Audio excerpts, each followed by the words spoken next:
भूतिया लड़की की सच्ची कहानी। यह घटना पोरबंदर की है।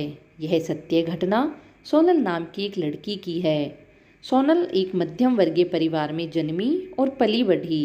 अपने स्कूल के दिनों में सोनल काफ़ी होशियार छात्रा रही। घर में माता पिता की हर बात मानना और घर परिवार के कामकाज में हाथ बटाना सोनल का स्वभाव था। जब सोनल 12वीं कक्षा में थी तब एक दिन अपनी सहेली के साथ पोरबंदर के समुंदर किनारे घूमने गई। समुंदर किनारे दोनों सहेलियां पानी में पैर भिगोने और बातें करने में मस्त थी।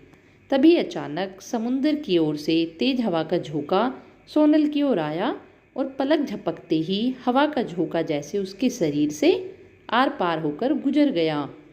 इस घटना से सोनल बुरी तरह डर गई, क्योंकि सोनल को उस हवा के झोंके के साथ हूबहू अपने जैसी दिखने वाली लड़की भी दिखी थी, जो सोनल के शरीर के साथ टकराकर सोनल के शरीर के आर पार निकल गई थी। उस वाक्य के बाद सोनल की जिंदगी ही बदल गई। खाते पीते सोते जागते दिन रात सुबह शाम सोनल को वह लड़की नजर आने लगी।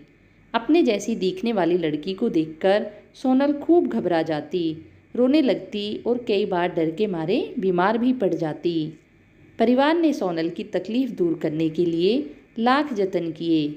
पूजा पाठ, हवन, दान धर्म और अन्य कई सारे इलाज किए, पर कोई मरहम सोनल के काम ना आ सका। हद तो तब हो गई जब सोनल अपने कॉलेज की पढ़ाई कर रही थी। शहर के कॉलेज के प्रोफेसर ऐसे कमेंट पास करने लगे थे कि यह तो उसकी हूबहू कॉफ़ी है, और सोनल को देखकर ऐसे अचंभित होने लगते जैसे पुराना पाप सामने आने पर कोई पापी अचंभित हो जाता हो। ऐसा कहा जाता है कि आज से 35-40 साल पहले उसी कॉलेज में एक लड़की पढ़ती थी और वह अचानक गायब हो गई। माना जाता है कि कॉलेज प्रशासन से जुड़े कुछ लोगों ने उस लड़की को अगवा करके उसका बलात्कार करके उसे मार दिया था और उसके शरीर के कुछ टुकड़े कॉलेज की ज़मीन में दफना दिए थे और कुछ समुंदर किनारे फेंक दिए थे। उसी लड़की की आत्मा सोनल को दिखती रहती है और अपने लिए इंसाफ चाहती है। सोनल आज भी अपने जीवन में कभी कभी उस लड़की की परछाई देखने का अनुभव करती है, पर अब सोनल ने अपने डर का सामना करना सीख लिया है और इस बात को समझ लिया है कि अगर हकीकत में ऐसी कोई दुखदाई घटना उस लड़की के साथ हुई होगी तो समय आने पर उस राज से पर्दा उठेगा और दोषियों को सज़ा जरूर मिलेगी।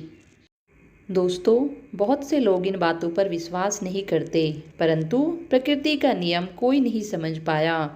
हम मानते हैं साइंस में बहुत तरक्की कर ली है, परंतु भगवान की बनाई इस प्रकृति के आगे कहीं ना कहीं साइंस भी फेल होता नज़र आ रहा है। कहानी अच्छी लगे तो हमारे चैनल को सब्सक्राइब अवश्य करें। धन्यवाद आप सभी का।